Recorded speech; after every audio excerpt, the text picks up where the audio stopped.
Yeah, thanks, Charlie, and good afternoon, everyone. I'm Chris Gregory. I'm one of the theme leads at the Solent FTZ. I'm responsible for micromobility and mobility credits and DDRT, and since the summer have been leading on the Breeze project as well. So yeah, thanks for joining the call. Really pleased to be able to share the learnings from what has been a 5-year trial of the Breeze MaaS platform.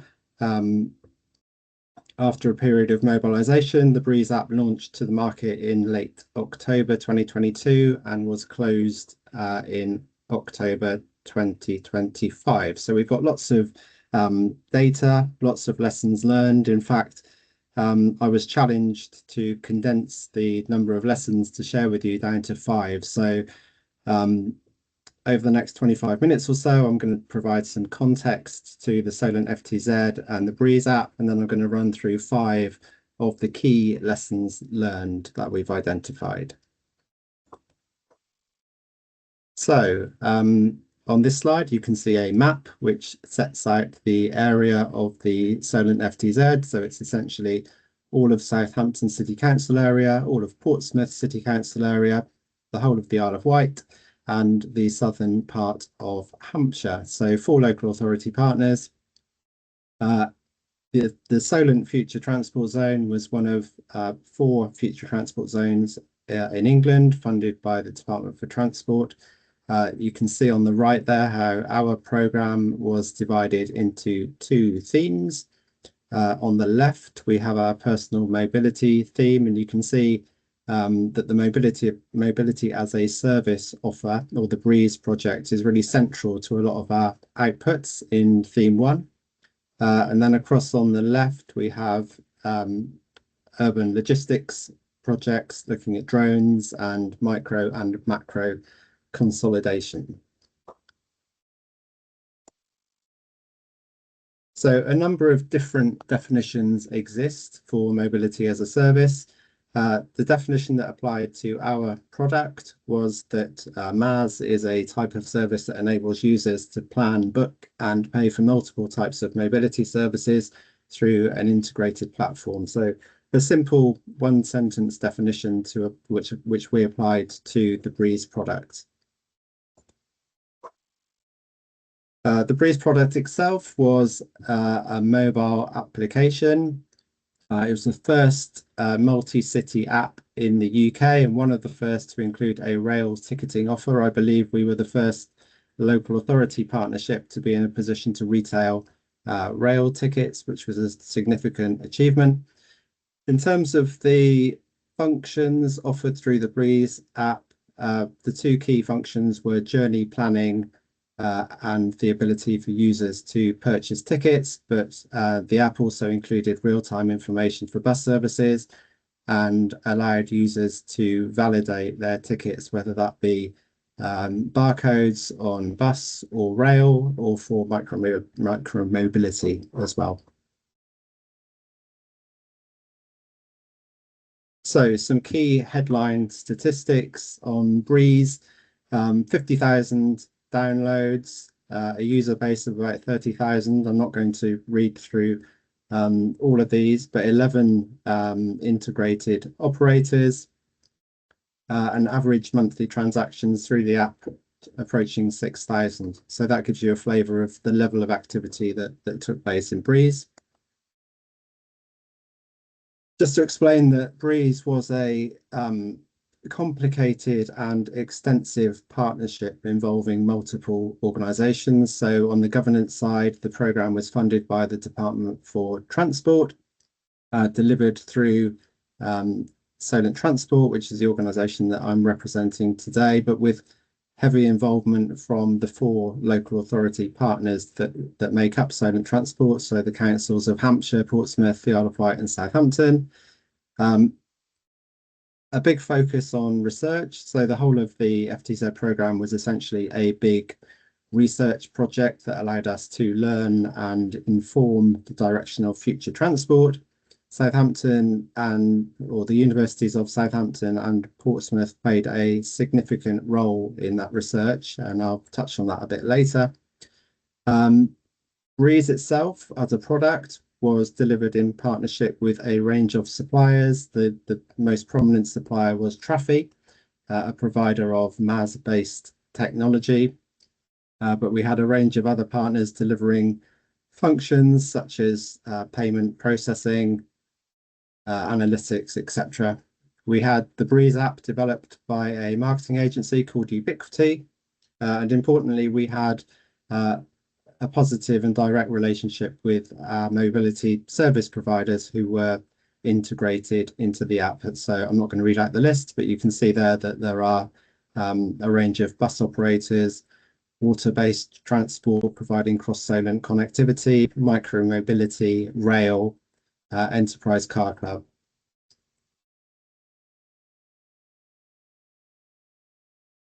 So just to give you a flavour of the level of transaction activity that took place in Breeze, this is a chart showing the volume of transactions over the full time series that the app was live. Apologies for the x-axis, it probably doesn't make any sense, but essentially the x-axis there is showing a 3-year time series. We can see that a lot of the early growth was driven by micromobility. So at the time that was Beryl and Voi. And with the introduction of our mobility credits project that I'll describe a bit later on, we saw a huge increase in bus and rail activity in the app. In the summer of 2024, we consolidated our micromobility operations. So we went to a sole operator model, which was awarded to Voi. So you can see a drop off in green, which was Beryl, the departing operator, and an increase in transactions through Voi. And then finally, in terms of background, this is just a pie chart showing how transactions were broken down across the different modes that were integrated into Breeze, so that we can see here that micromobility was the most popular mode in terms of volume of transactions. So Voi and Beryl accounted for nearly 40% of transactions, followed by bus operators and rail. And then some of the smaller bus operators and enterprise car club were on the lower end of the transaction share across the full piece. So that moves us nicely on to our first lesson learned, which is around when is the right time to launch a MaaS product to the market. And the simple answer to that really is that there isn't a right time at all. There are two options really for certainly public sector led MaaS offers. One of them is to launch to the market when you have what is called a minimum viable product, and the other option is to kind of wait until you have the perfect product. We chose the minimum viable product option because we were obviously involved in a time limited, or was supported by a time limited grant fund. If we'd waited around and tried to develop the perfect product, we would have never launched within the grant funding period. We'd still be working on it now. And by that time, technology would have moved on so much that the product would probably not resonate with the market as much as it did if it launched earlier.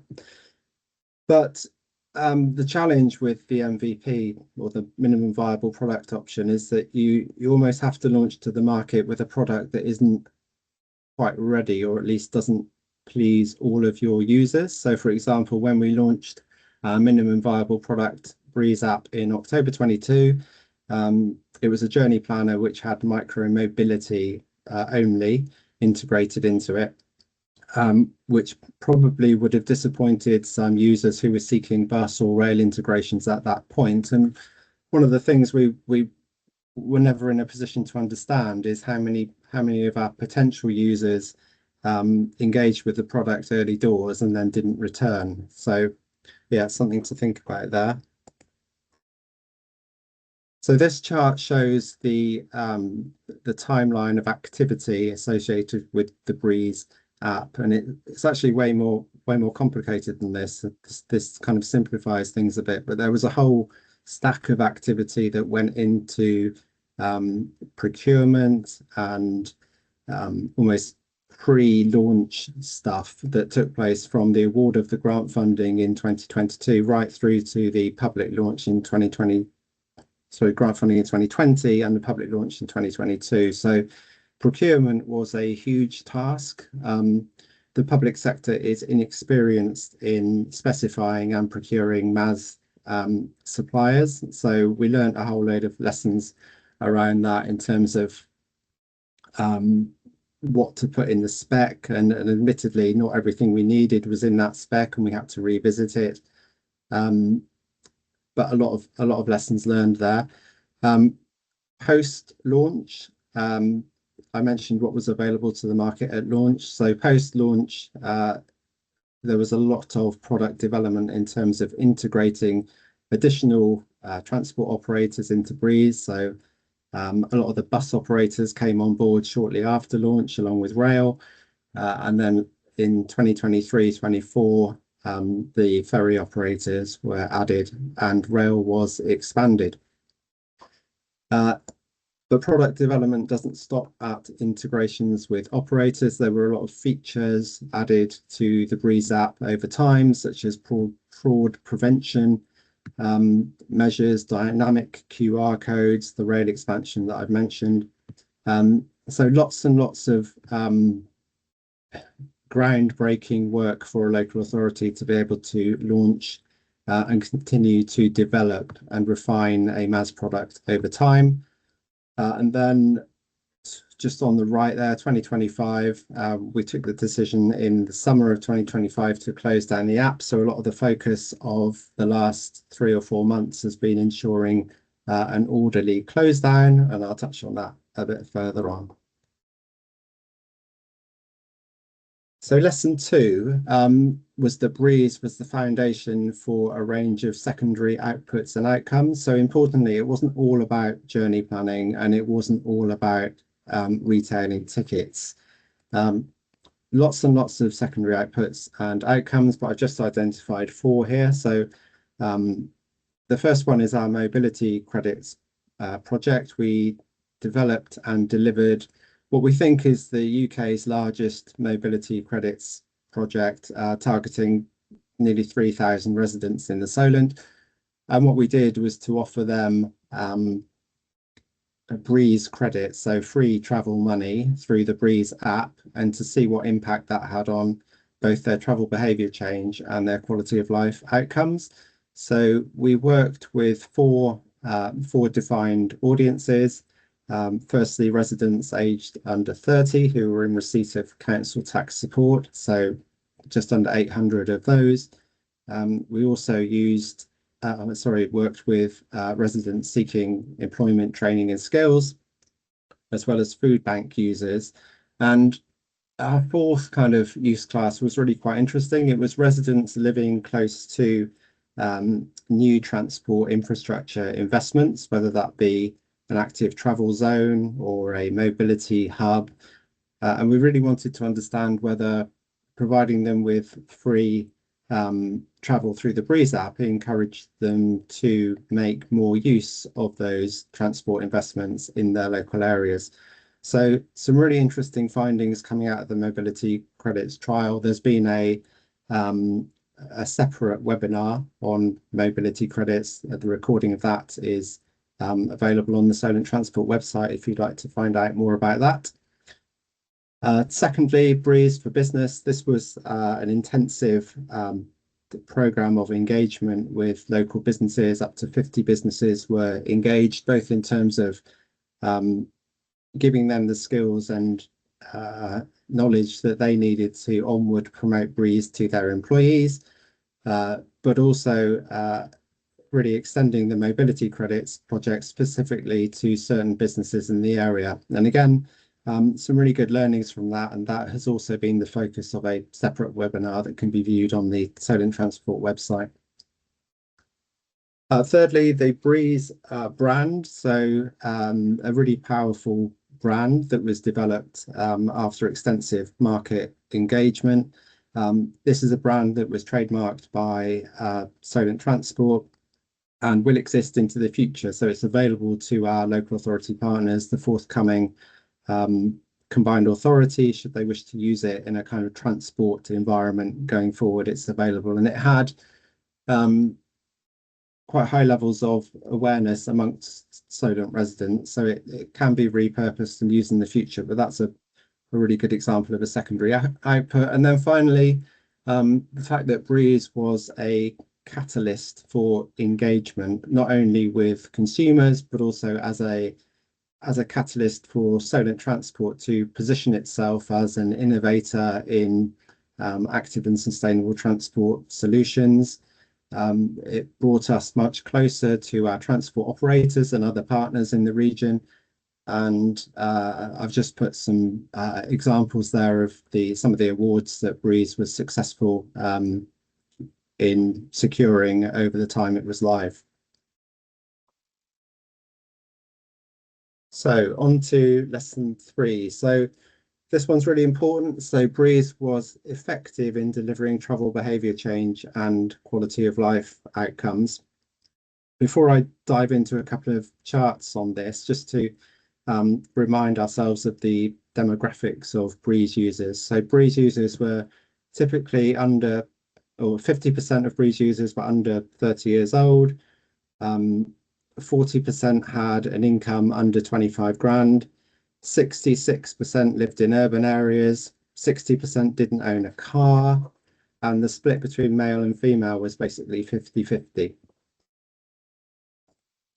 So just a couple of slides here. We worked really closely with the universities of Southampton and Portsmouth to understand the impact on Breeze on a range of KPIs. The University of Portsmouth in particular did a lot of work with Breeze users and compared their activity and their behaviour to non-Breeze users through a series of surveys. So importantly, we had a control group to measure that change across. What the chart shows here, it may be quite difficult to read, apologies for that, is that over time there were significant variances in the percentage of trips by mode that were taken by Breeze users compared to non-Breeze users. So we can see a significant reduction in private car trips undertaken by Breeze users, and at the same time an increase in bus and rail travel amongst Breeze users. Less significant findings across active travel and shared mobility.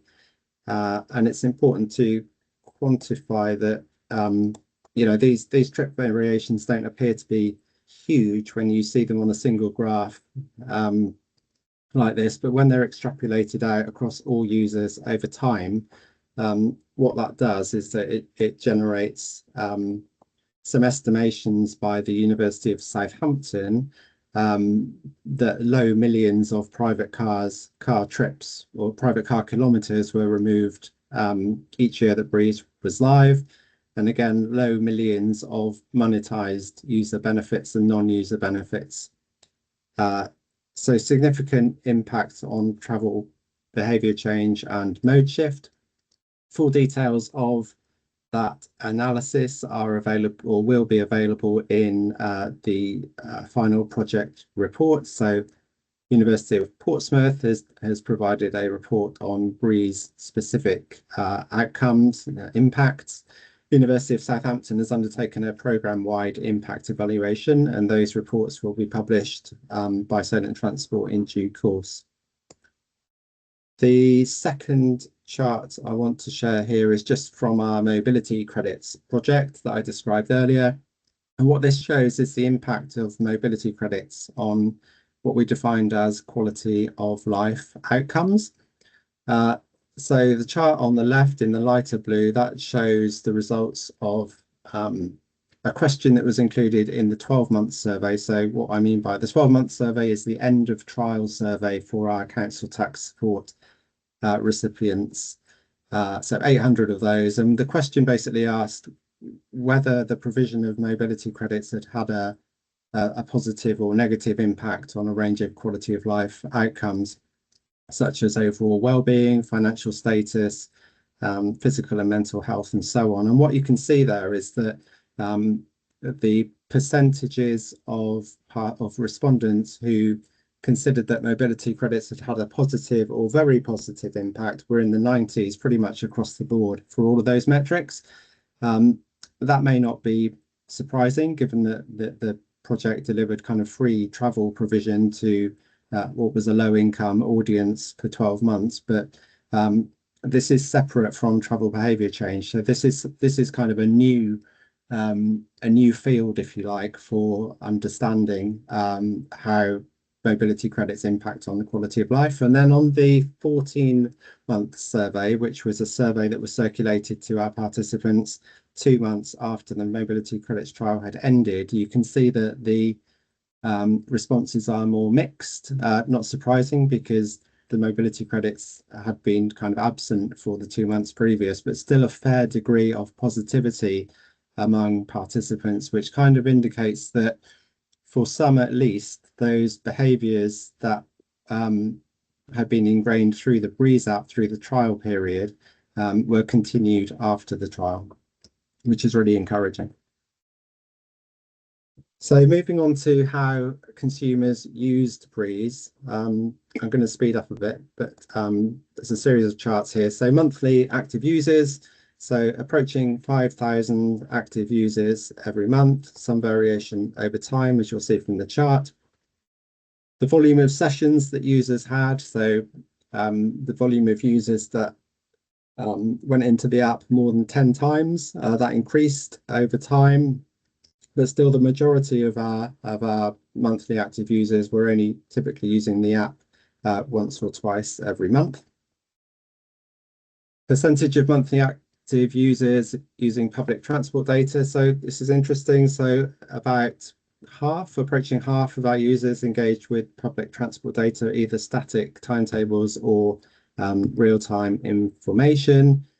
So basically undertook a form of journey planning or checked out the times of certain services. Percentage of monthly active users making purchases. So this remained quite low over the course of the Breeze trial, but you can see there that between 10 and 20% of active users were making purchases as the trial progressed. The majority of users used the app simply for journey planning. And the key commercial challenges, it's worth running through this, although it should be noted that commercial success wasn't a primary objective of the trial. But just some bullet points to run through here. A big issue with Breeze that was identified by users is that Breeze was unable to replicate real-world behaviour. So, for example, when the government launched the £2 single bus fare during COVID, we couldn't accommodate that in the Breeze app.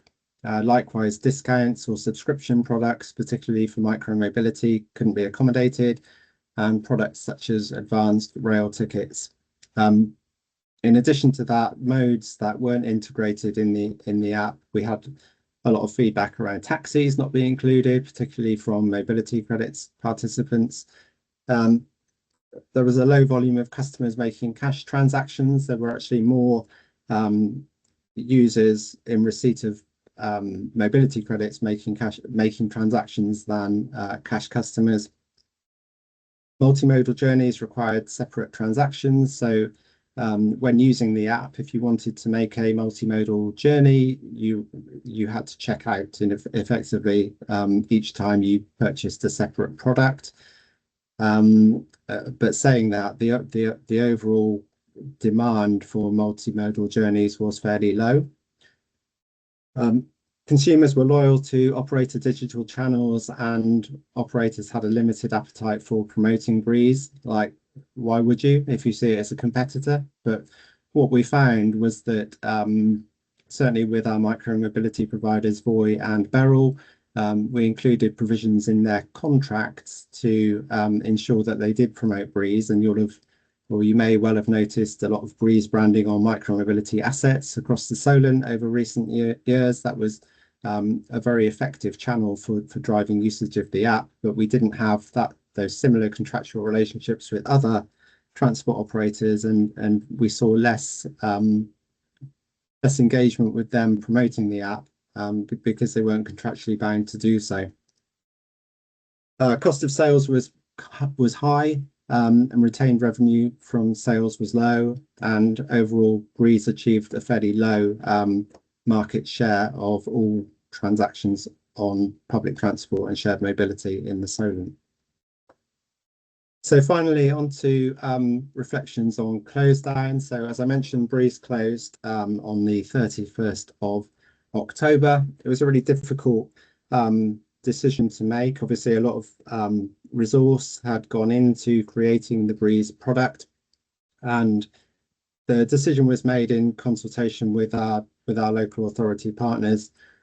But basically because well, several reasons really. One of which was the fact that we are a grant-funded program that is time limited. So the FTZ program ends in a few months' time, and there was a limited appetite to inherit any risks associated from the Breeze app going forward by our local authority partners.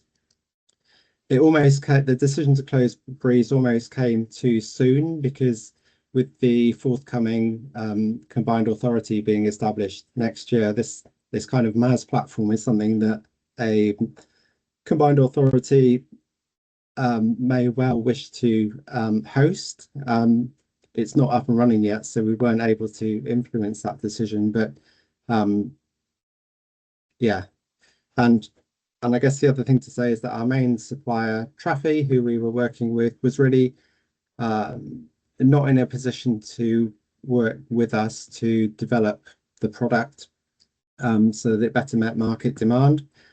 So a number of reasons contributed to that, but one of the successes was that closedown was achieved in a fairly well managed way through a communication plan that dealt with how we communicated closedown to our stakeholders and our customers, and a Breeze closedown technical plan that dealt with all the other stuff around closing down the app, terminating contracts, the ability to offer refunds, and so on. And so the message really that we shared with our stakeholders and consumers was that this was a successful, or the conclusion of a successful 5-year trial. I guess one of the main lessons there is that when initiating a project such as this, the last thing people want to think about is closing down the project. You think it will go on forever.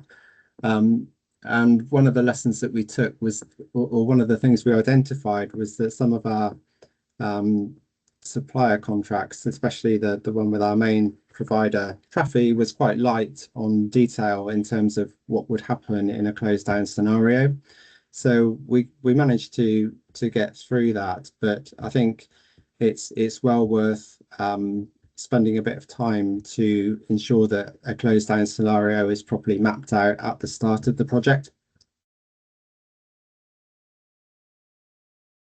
And then finally, on closed down, we did offer all of our users an opportunity to provide feedback on the impact of the Breeze app closing over the final few months of the app being live, and some really encouraging or heartening results from our fairly engaged users of the app. So what people told us was that their experience of using Breeze was rated 4.4 out of 5. So most respondents were very satisfied with the product, and also that it would have a significant or very significant impact on their travel around the Solent. So yeah, some interesting findings there. And then the second set of questions we asked them was how they would intend to plan public transport journeys after the Breeze app has closed. And you can see the findings in front of you, but a lot of people unsurprisingly using Google Maps for journey planning and operator channels for as well. And then the final question was, how do you intend to purchase transport tickets after Breeze has closed? And there were a range of options there, but many people perhaps surprisingly choosing to purchase tickets in the future at the point of travel, so on a bus or at a train station. So those are all the 5 lessons learned. Just to finish with some conclusions. So in summary, Breeze enabled measurable mode shift from private cars to public transport, less effective with shared mobility and active travel, but there's clear evidence to show that it worked in terms of mode shift from private cars to public transport. User experience and perceptions were largely positive, but did highlight barriers. The ability to replicate real-world behaviour was an issue for many users. Successes included the ability to mobilise at pace, so a relatively quick launch from the point of being awarded the funding, strong stakeholder relationships, and the delivery of the mobility credits project. And short-term funding, some of the integration complexity and understanding demand presented a number of challenges. And then just to finish off, we've been asking ourselves a question around how can the Breeze trial inform the future of MaaS. It's been a big investment, lots of learning.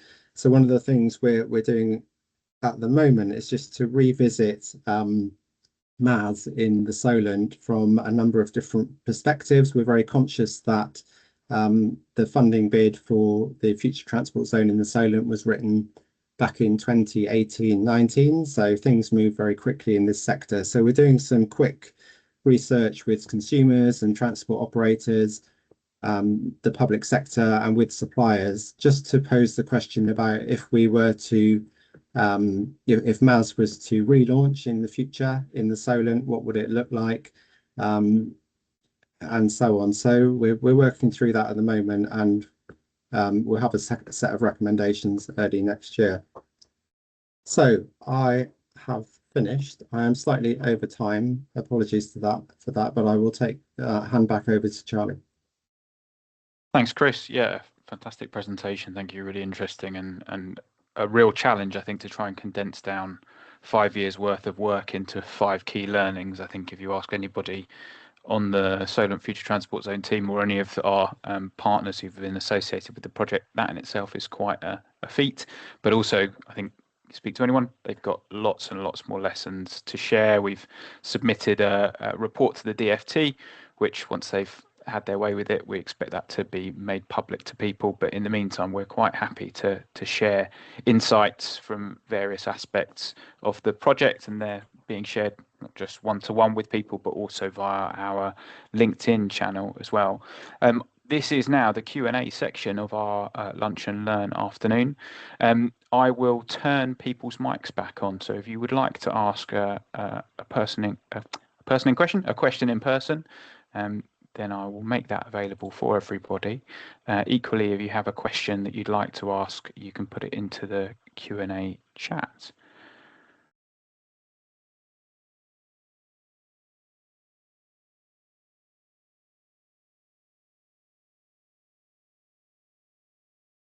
Looking at my screen, see if there's anybody with their hand up. If not, I'll ask one of my questions that I had pre-prepared. Chris, you've talked about some of the recommendations that you had around mobility as a service, and the commercial viability of mobility as a service, which I know is one that comes up regularly when we're in conversation with people. What approaches can authorities take to make mobility as a service more commercially viable, and are there better or more optimal environments in which to operate a MaaS scheme? Yeah, thanks, Charlie. So, I mean, commercial viability is something that we reflected on during the Breeze trial quite a lot, and I think that one of the main things is around the ability of a MaaS platform to replicate real-world behaviour. So having all of the ticket options that a consumer could get from a transport operator native platform it is imperative to be able to give consumers confidence that the full suite of tickets is available to them. Likewise, the integration of additional modes that consumers want is important too, whether that be taxi, whether that be Uber, whether that be even something as crazy as the ability to pay for parking a private car.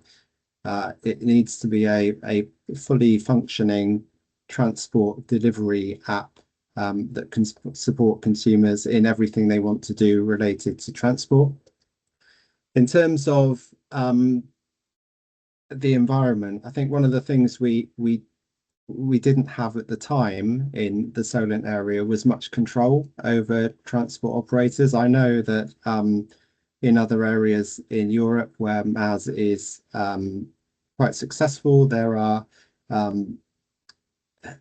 is more control over specific transport modes, particularly bus and rail. We have a fragmented offer in the UK, and it makes it difficult to coordinate that in terms of integration and leverage with those operators. Where we did have leverage was with micro-mobility operators, and you can see that the volume of transactions coming through Breeze from cash purchases was more successful with those operators that we had some control over. So yeah, hopefully that answers the question a bit. Thank you, that's really helpful.